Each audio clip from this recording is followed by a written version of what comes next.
afternoon and welcome to Australian in Lockdown.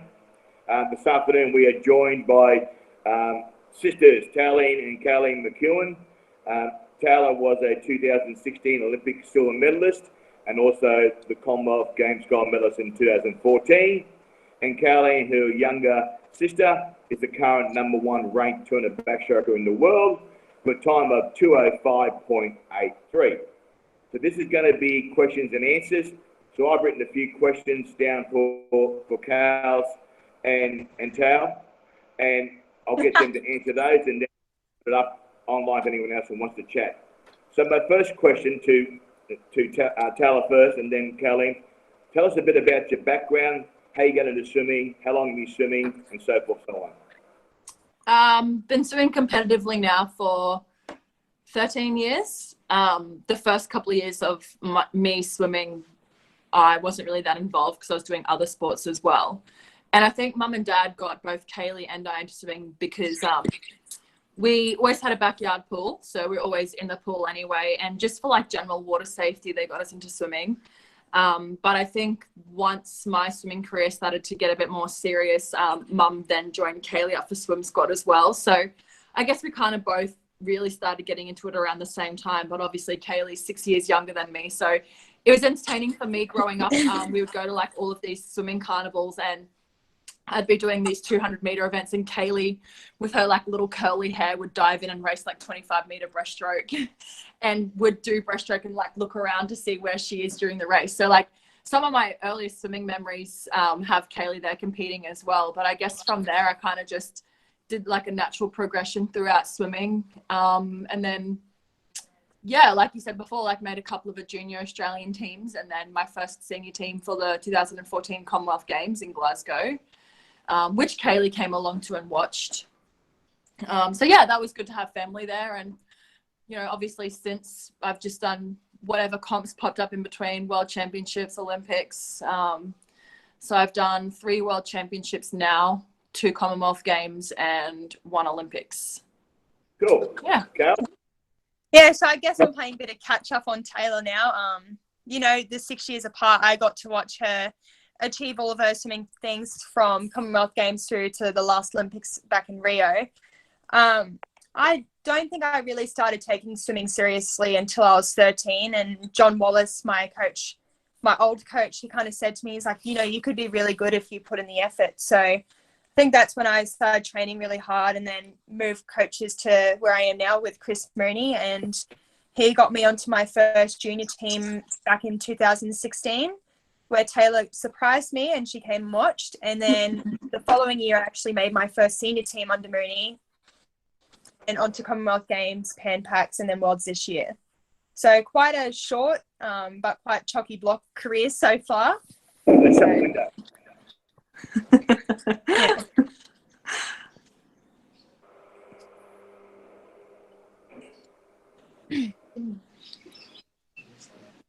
I just had to shut a window.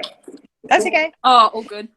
Okay, cool. Now, both of you guys have made lots of Australian junior teams. I know for a fact that you've been to Argentina and you've been to Japan, Carls, and I know you've been to New Zealand, Hawaii, China with me, Tay. So you've made a lot of junior teams.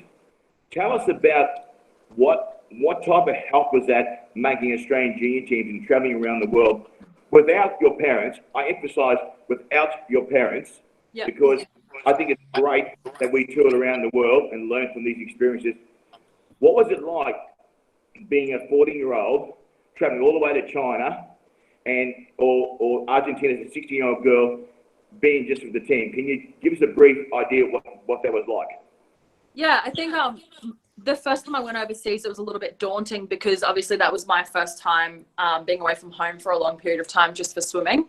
So my first concern was, what am I going to eat? Because I'm such a fussy eater. And yeah, I think it's so necessary, those junior teams, because it kind of paves the way for what life on the Australian Open team is going to be like in terms of living out of a hotel, eating what the hotel are giving you, traveling around as a team, and then also trying to perform at your best away from your home training program and sometimes away from your home training coach.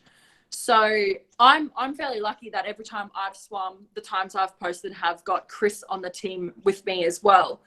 So I've never really had to worry about going away without a coach before. But for some of the other athletes, they have to adjust to life training under a new coach for that period of time that they're away. So I think things like that and just like life outside of the norm is super good for building resilience as a young athlete to pave the way for an Open Australian team. Because yeah, as much as you can like try and prepare really for an Olympics, there's nothing that prepares you for it until you're there, because it's so hang on a second. Oh no, my audio's not on mute. The Olympics, although is so different to everything that you can do as a junior or as a senior, but those junior teams are definitely a good indication of what life is like.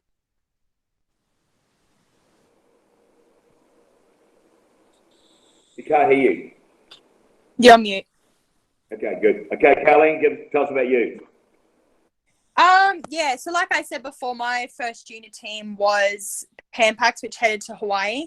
Lucky enough, I had Taylor as a sister who kind of, came back home and told us what she did and didn't like. And I really used that as a tool for myself. I picked up on certain things that she didn't like, and I kind of prepared myself for that.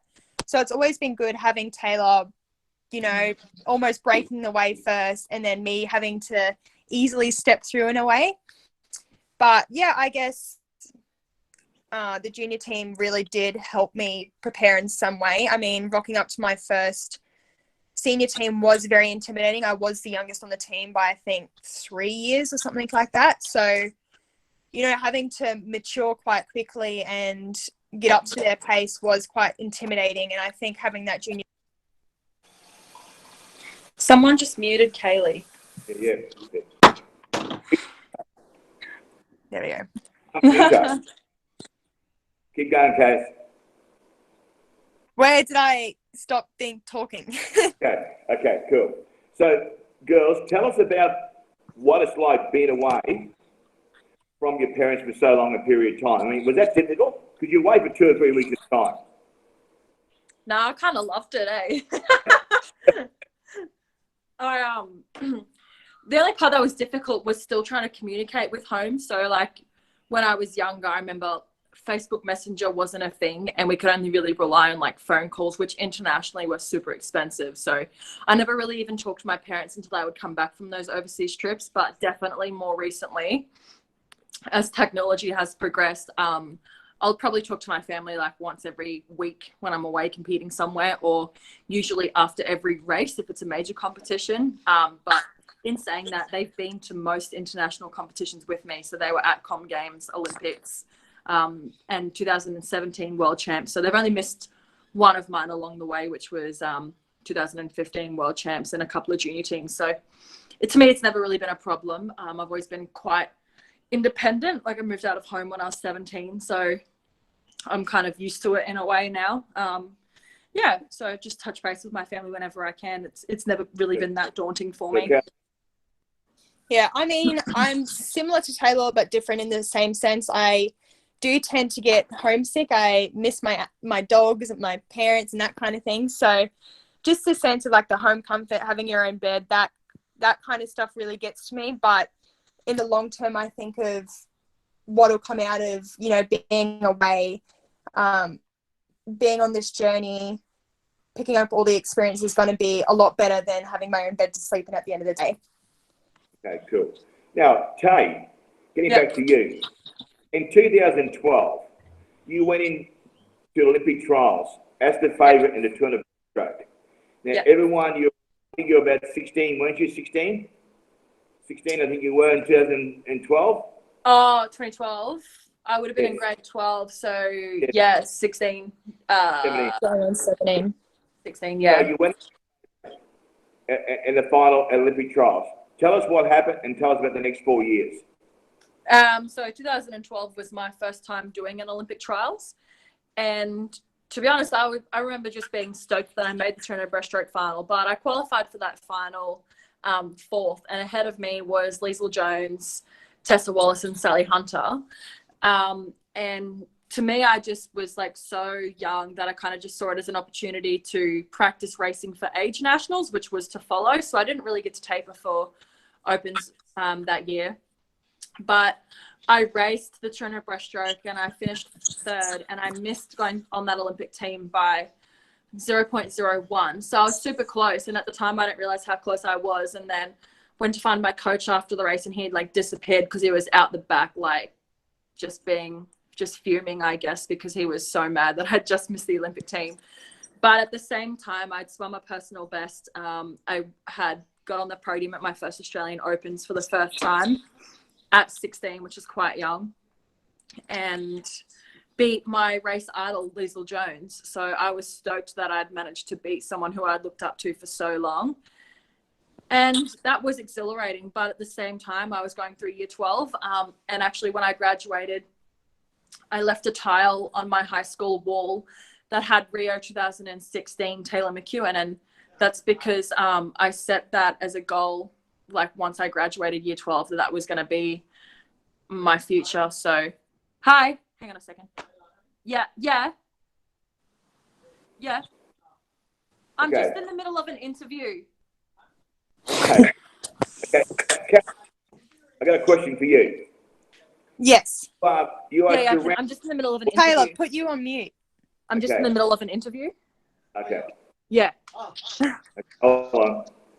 Okay, Kaylee, you are surrounded by world-class backpackers. You probably got 3 of the top 6 backpackers in the world, and Emily Bond, Minnie Atherton, and yourself, right?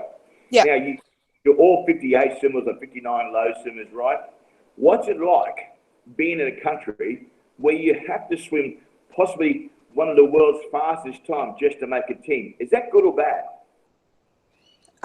I guess it gives you the motivation to train a lot harder. And a lot of people always come up to me and say, like, you're going to make that team so easily. I'm like, why I'm not? Because you never know who can rock up on the day and who can swim a PB, that kind of thing. So having those 3 girls there really does push me along in my training. And we've started these national event camps as of last year, and it's where all the backstrokers get together and we race against one another. And it's so eye-opening just being able to see how they train, and we all really do train world class. So like I said before, rocking up to an Australian trials, you never know who's going to come first, second or third. So it does keep you on your toes and does keep you committed to training hard. Pete, someone just muted you. You'll have to unmute yourself. There you go.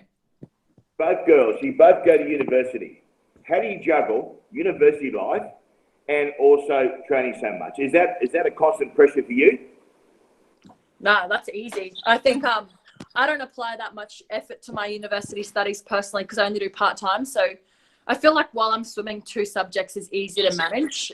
If I were full-time, it would be a totally different story. I'd have to be all over my time management and dedicating a lot more to university than what I currently do. But I think while I'm swimming, 2 subjects per semester is definitely easy to manage, and I have enough time in the day where I can still watch all of my lectures and do whatever I have to do. And luckily for me, my university's online while I'm down here on the Gold Coast. So yeah, I'm managing fine at the moment. I would probably say like year 12 of high school was harder in terms of like the workload, but I manage uni fine. Kaylee? So I've actually deferred as of last year, and I'm focusing on an aged care course online. So I've started that as of June last year, and I'm pretty much done. I've just got to go in and do prac. So that was pretty easy to do, but something similar to Taylor is through 10, 11, and 12, I had to really focus on balancing, academics and also swimming for my country overseas. And I really did struggle with that, but I created a really good bond with my teachers and principal, and we came up with a plan because I really didn't want to do year 12 over 2 years. I didn't want to have to be at school longer than I had to be. So, I personally think it's about creating the bonds with your teachers and really communicating with them when you can't do things, and, possibly extending some assessments and tasks for that kind of thing to get the best outcome for yourself. Cool. That's very good. Now, I'm going to go to a touching subject now. Your father got diagnosed with cancer in 2018, right? Which is, I know your father reasonably well from being on teams and seeing him on teams. What was that like, and how's he going now?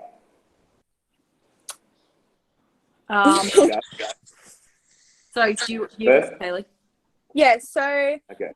I think, being the youngest one, I took it Look at her.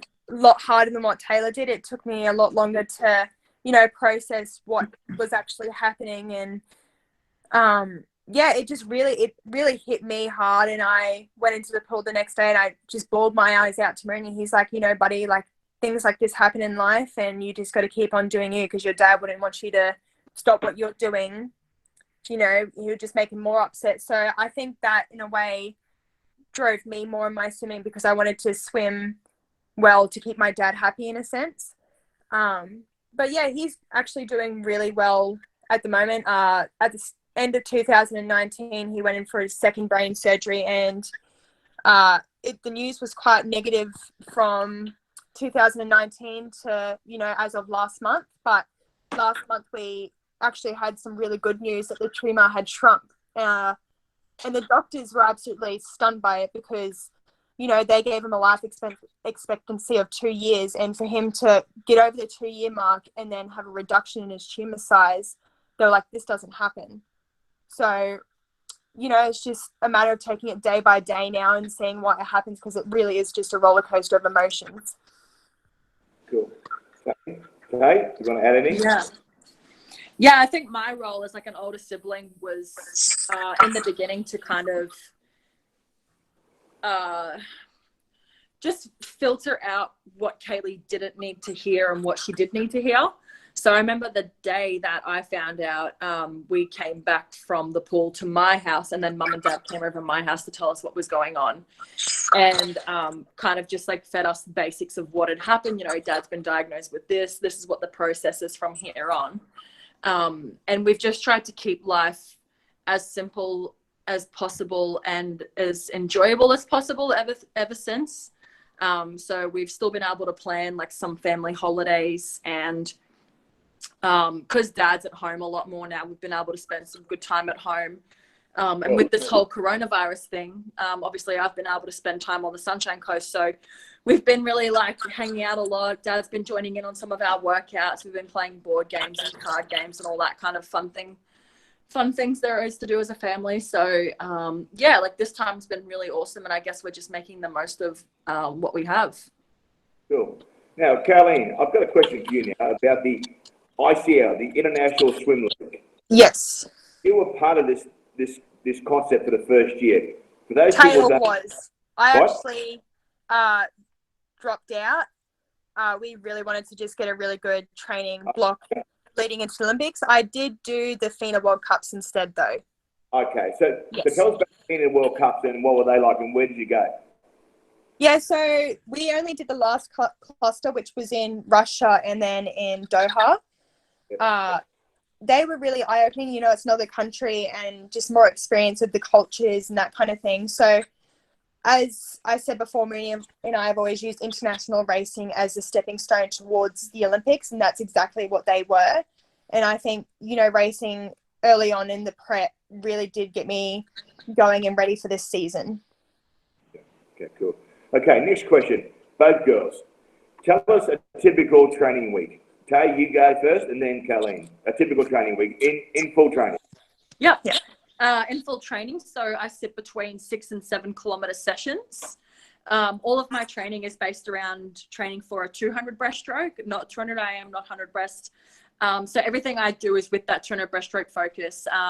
Monday morning for me is, so during the regular week, I will do 9 swims, 3 gym, 5 spin on the spin bike, 5 spins that go for about 30 minutes each, and 4 dry land core circuits after training on a Monday, Tuesday, Thursday night, and then also Saturday morning. So a fairly heavy workload, but there's definitely a good mix of quality sessions. So I'll do 3 quality sessions throughout the week. Yep. 2 sessions that prep for those quality sessions, and then the rest is usually kind of like threshold, aerobic, and recovery in between those. So definitely a good balance. And it's actually quite funny because there's a lot of similarities between the way that Michael Bolt and Chris Mooney train. So for me, the transition was quite easy, although with Bowley, we do a lot more stuff outside of the pool. Yeah. Okay, cool. So actually, since Taylor's left, we've begun a 3-week cycle. So we no longer go week to week. In that 3-week cycle, the first week is seen as you start on Monday as a single, and then you go single, double, all the way to the Sunday, which is a single. And that first week is purely just an intensification phase. So, you know, a lot of kilometers, just really hard aerobic base kind of stuff. And during that week, we also do 3 gym sessions on the Monday, Wednesday, Friday. And on Tuesdays, Thursdays, and Fridays, we also do cardio. So like spin bikes, battle ropes, that kind of stuff. And moving into the second week, it becomes quite sprint based, and, you know, like anaerobic capacity. Just all that kind of dive sprints, power racks, that kind of stuff. And then the third week, we only train for 4 days, and then we have 4 days off. And that's how our 3-week cycle works. So it's quite complicated, and it's taken me quite a few months to get my head around it, and same with all the other athletes in our squad. But I think we've come to the conclusion that we do really enjoy doing something different to everybody else. And for me personally, I think it's paid off well. That's cool. So what's your case per week, Kaylee? I couldn't tell you because it honestly varies, but I'd say it'd be similar to Taylor. Okay, so what's 60K a week, 50, 60K a week? Okay? Probably. Okay, cool. Now, questions from my swimmers, right? What do you think about behind the blocks as you're lining up for your race? Yeah. What? The last thought that runs through my head is no matter where I'm racing, I always like to tell myself that this is my race and I'm going to win, just because it's like a last second confidence boost before I get on the blocks. And I also like to review my race plan. So like literally 50 by 50, I'll quickly run through it. So I'll go like, okay, 50 easy speed, 50 build, 50 hard, and then 50 max for a 200. So it's as simple as that. And if there's any other cues that I've been told to think about within my stroke, then I'll revise those as well. It might be like keeping my knees closer together as I breaststroke kick, or making sure my hands are clearing the water more, something like that. So I like to keep it simple, but very positive, and just, I guess, a race plan refresh right before I get on the block. Okay. Yeah, so my process starts a little bit earlier on. I first warm up, see Mooney, and then he gives me the cues throughout my race. And there, once I've gone through my race process behind the blocks, you know, like the slapping of the arms, the streamline, that kind of thing, the last things that go through my mind are what he's asked me to do throughout the race and what to execute. And like I've said previously, like lately this year, it's been the underwaters and that kind of thing. So that's honestly what I think behind the blocks is like my last minute cues and what I want to do during this race. Okay, cool. So what's the last thing your coach says to you before you leave? So what's the last thing? Does he say, work hard, go fast, whatever? What's the last thing he says? Yeah, usually good luck. Yep. Yeah. Simple as that. Yeah, good luck, have fun. Yeah. Exactly. Yeah. Mooney can be quite intimidating, and I like that intimidation being put onto me. So, you know, he kind of makes me look into his eyes and goes, "You got this, buddy," and then just kind of sends me off, which has really worked, obviously, since I've started making the senior teams. Okay, cool. Now, next question. I'm trying to think here. Now, I've got one of my boys, the 207 but he just doesn't have the ability or the courage to go out hard, Kaylee. Now, as a 205 and a 58, right? Yeah. What advice can you tell him about having the belief to go out a little bit harder in the 100? I'm probably not I'm going to be purely honest, I'm probably not the best one to be talking about outspeed, because that's personally I'm working on. But I think just believing that you do have the back end, because you are going to make the 100-meter mark, or you are going to make the 200-meter mark. Like, you're never not going to finish a race. So I think for him, maybe it's the confidence that, okay, I swim 6 kilometers per session. Why can't I finish 100 meters of a race? Like, that's easy. So I say the confidence as you train harder than you race. Yeah, that's it. Beautiful. exactly right. I've always said that you mirror your training and your racing. Yeah. And I think that's a good philosophy to carry through life. I think I got that off Deb Cottrell or maybe Bill Sweetman, which is cool. Yeah. Girls, I've got questions for you. Down the bottom of the page, there's 10 questions in a little box there. Can you just go through them and answer, please? Yep. Okay. So Can you see them, Kaylee? So if you want to go first or take it in order, you can sort it out. There's a question for Kaylee. Do you want me to read them? Where are they? On the very bottom. Okay, what's the hardest set you do? Ooh. Is that directed at me? Yes, both of you. Oh, okay. Both. So You go mine first. would be a 2050s max session. So it's where we start, it goes in groups of 4. Taylor's also done this session and probably can agree that it's very painful. Yeah. You know, and the last 4 ended up being on 10 seconds rest. So, you know, my best session that I've done in that, I've started off at 28s and I've blown out to 32s. So it's very painful.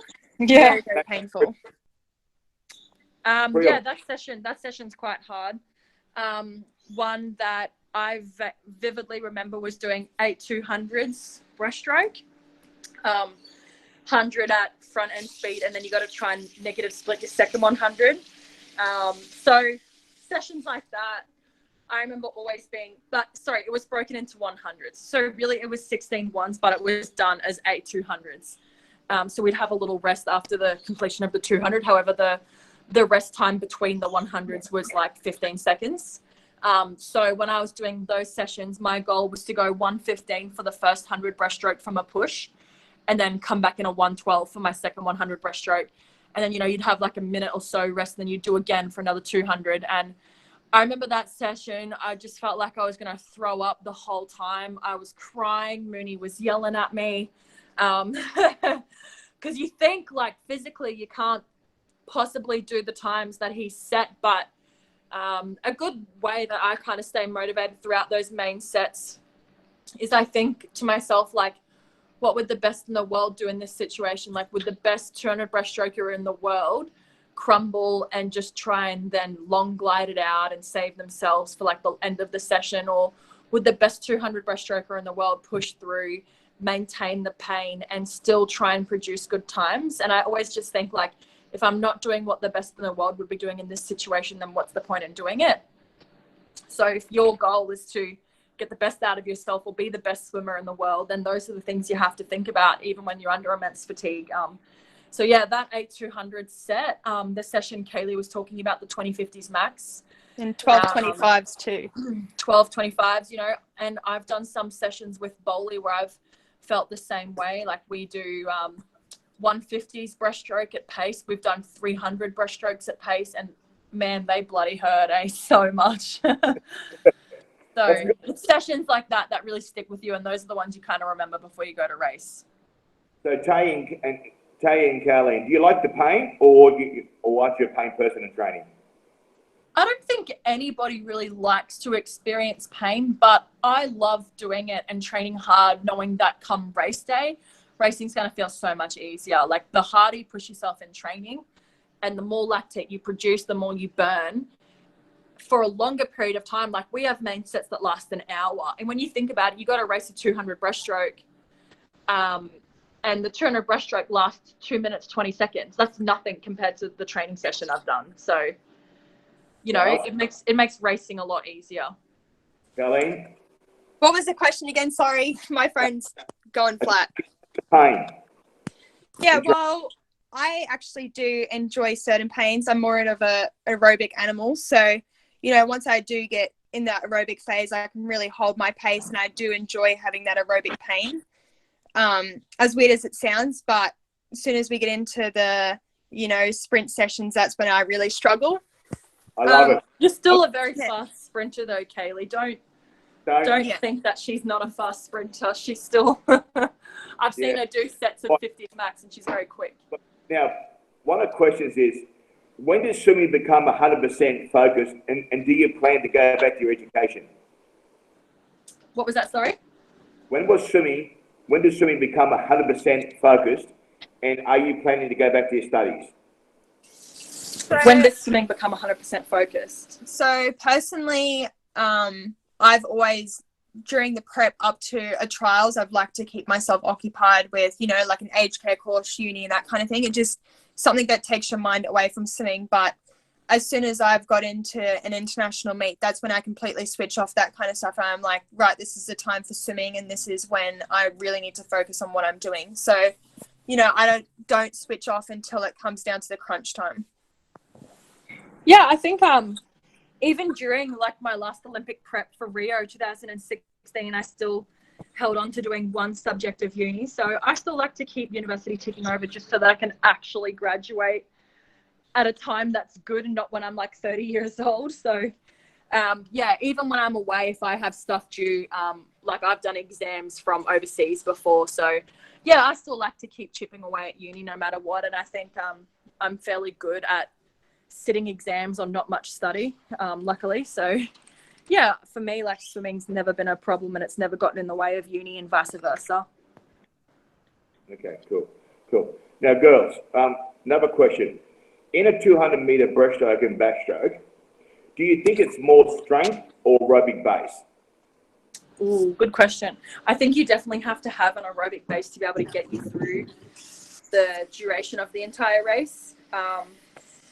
But there is certainly a power element, and you can kind of feel the switch. For me, I feel that after like 75 meters, when it stops feeling easy and powerful and starts to hurt a little bit, and that's when your aerobic base kind of kicks in. So to swim anything over 200 meters, I think you definitely need a good aerobic base. And that's why like Leah, for example, swims 200 so well, and why Kaylee and I swim 200 so well, because training under you and under Chris Mooney, like growing up as kids, we did a lot of that sort of training, that Dennis Cottrell mentality. So that's been good for us. Thanks, girls.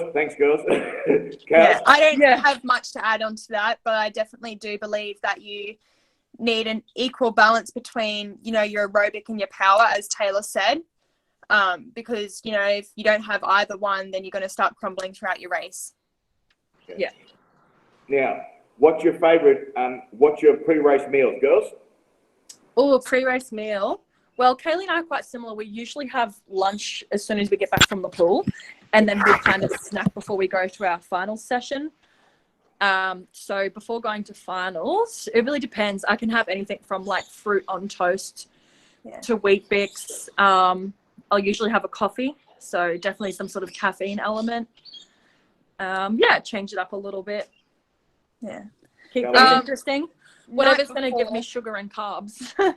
The night before, I often have like a spaghetti bolognese with garlic bread, or, you know, a stir-fried rice, just really carb-based. And like Taylor said, our finals are quite late of the night time, so we tend to have a big lunch through our competitions and then, you know, have a little snack before we go in to compete. And my snacks will be the same as Taylor, you know, like toast and honey on toast, that kind of thing. Yeah. Okay, pleasure, girls. Guilty pleasures, food-wise. Guilty pleasures, chocolate. Biggest sweet tooth over here. Orange sliced biscuits, cake, donuts, ice cream. I love Turkish Delight, and it doesn't help that, you know, no one in the family eats them, so they're always left over for me. But as kids, Dad would always give us a bowl of ice cream every night with chocolate topping on it. So I think that's where Taylor and I got our sweet tooths from. But yeah, definitely ice cream and milkshakes, just anything really milk-based, I really enjoy. That's weird. Okay. Yeah. Good. Okay, question for you, Tales, and also for you, Caroline. Being Olympic Games, what's the main thing, World Championships, Commonwealth Games, and Olympic Games? What do you think it was? What was that, sorry? What's the difference between competing in the Olympic Games compared to Commonwealth Games and World Championships? Well, Commonwealth Games and Olympics are quite similar in the way that you're in that village environment. So you're eating out of the dining hall, you're mingling with countries from all over in that village environment. So those two are quite similar. However, Olympics is kind of like the Commonwealth Games, just 20 times bigger, 20 times more intense, and 20 times less organized. I think to get through an Olympics, you honestly have to be so resilient and you have to be so adaptable, because if you're cooped up in a bubble and you're used to swimming to a certain routine, then you won't swim well because nothing goes to plan at an Olympics. Commonwealth Games is a little bit easier because obviously it's like smaller and easier for the committees to manage. World Championships is different again because normally it's up to each nation to decide where the country is going to stay. So we'll normally stay in a hotel with maybe a couple of other countries. And then just that was actually different this year. We did have a village, you know, they had pretty much, it was like Rio really. So Kate Campbell was saying, you know, the village was quite similar, except the toilets were actually flushing and that kind of thing. So sorry to cut you off, Taylor, but for me personally, I've been in 3 different villages now and each one's been completely different. And I think that is going to be an eye-opener and something as a tool I can use if I do make the Olympics coming up next year. Just, you know, using all the negatives and positives from each village that I've been in to really learn in the village environment at the Olympics. Okay, cool, girls. Now, next question, girls. You've both travelled a lot, right? And the biggest problem I know, being away with Carlo especially, is the food. How do you guys adapt and adjust to completely different countries like Russia and China and Argentina when you environment which is completely foreign to you? How do you cut? I think the biggest problem for me is that I'm actually vegetarian. So if I go to a country where there's not a lot of vegetarian friendly options, I'll struggle a little bit. But then I'll always go out and try and buy my own supplements and replacements. And I'll usually take snacks with me that'll get me through anyway, if that is ever the case. So far, it's been pretty good. I'm not a fussy eater. So if there's lettuce and that's all there is for dinner, I will just eat lettuce. Like I'm happy as long as there's something there for me. Russia was a tough one though. Like Russia, we were fed like horse and rabbit and meats that I wasn't particularly fussed on.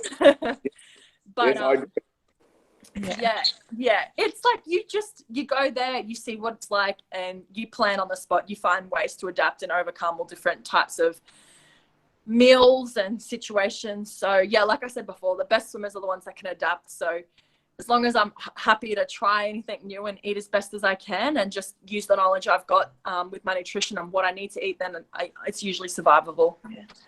I think it's really vital that wherever you do go internationally, you take some sort of food that you're accustomed to. So for me personally, whenever I go overseas, I always take like nuts with me, muesli bars, you know, wheat bix in case worst comes to worst. There's nothing there that I like because I'm quite opposite to Taylor. I'm not a vegetarian, but I am quite a fussy eater. And I remember being in Argentina for the Youth Olympics. That was really challenging for me because, you know, I'd rock up for breakfast and they had donuts out. And I was like, really? Donuts for breakfast? Like, so it's definitely become an eye-opener to me. And I've taken it on board that I have to take my own food and snack wherever I do go, just in case, you know, the emergencies happen.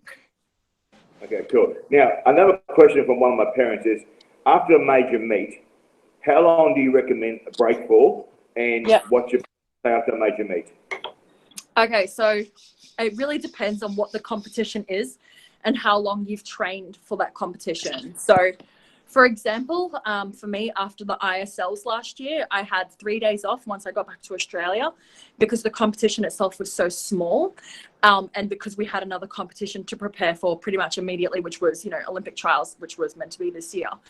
However, after Olympics, I could afford to have a longer period of time off because the next competition wasn't until a year's time that I had scheduled in to train for. So coming back from Rio, I had close to 3 months off. I did all of my traveling, did a bit of uni, and really just embraced the life of not being a full-time professional swimmer. And I think because I'd trained for almost 2 years so intensively up until that point with no major breaks, that I really needed and deserved that break after that period of time. So it all depends and varies on what you've got coming up next and how long you've been in that preparation for. Myself, the longest time that I've had off is 2 weeks. And I know that with Olympics, if it had gone ahead this year and I had made the team, Rooney was looking at giving me 2 months off also, like Taylor did. You know, just use that time as a mental break, refresher, you know, get your life back into a normal routine for a little while. and then, you know, come back ready to go again. Yeah. Okay, good. Now, I've always been a fan of tapering once or twice a year, maybe 3 times at max. What's your theory about tapering for non-important meets? I think there's nothing wrong with a little drop taper. Bowley gave us a little drop taper for Australian Nationals last year. So for like 2 days out, we just totally cut back the intensity just so we could freshen up a little bit and not feel so crap when we went to race. But if there's no major comps, then it's so important to have a taper somewhere so that you can still have the opportunity to swim at your best and remember what it feels like to swim with no fatigue. So those sessions, those competitions, definitely need a taper, because what's the point in training at a full intensity all year to post average times? You know, you've got to taper down to something. So how many times do you taper? Tell it twice or 3 times? In a year, probably twice, depending on what we've got on, but generally twice on average. I'm the same as Taylor, you know, that twice throughout the year. But I actually don't like taper. I don't like the feeling of, you know, swimming slow in those first few weeks and then, you know, having to trust yourself that you'll freshen up eventually. I swim well under load, so that's something that we're trying to figure out now before the Olympic prep next year. Cool. Well, girls, I'm about out of questions. Do you want to add anything to it? Now, Tay, tell us about the environment. The environment. You're very much into. Yeah, so a large passion of mine outside of swimming is animals. That's why I'm studying a Bachelor of Animal Ecology at university. And if you were to take a tour around my apartment, you'd see I've got lots of plants and animals everywhere. I've got lots of artworks of whales and dolphins and stuff. So yeah, a large passion of mine outside of swimming is I love the ocean. I love going free diving. And if you look on my Instagram, you'll see some of my cool underwater ocean videos where I swim with sharks and dolphins and whales and everything down there. So for me, I just love the freedom of getting out and swimming like a mermaid in the ocean. So I guess you really are passionate and want to protect the things that you love. So for me, loving the ocean and loving animals, it goes hand in hand with my uni degree and also all of the volunteer work that I do to try and help the environment. Cool. Now, girls, I just want to thank you on behalf of myself and the GAF team for taking time out today to talk to us. We're in the same situation here in India where you guys are. We're in complete lockdown. So I really appreciate the time you've given us. I wish you all the best for your preparation for next year. We'll certainly be following you with interest. And knowing you, Taylor, you're very tough, and Kaylee, I know you're very tough also from what I've heard. So I wish you all the best. I want to thank you very much for coming up today. No problem thank at all. you very Thanks much for having us, Peter. Okay, thanks, guys. Bye-bye. Chat again Thank you. soon. Bye. See you. Bye. Bye, guys.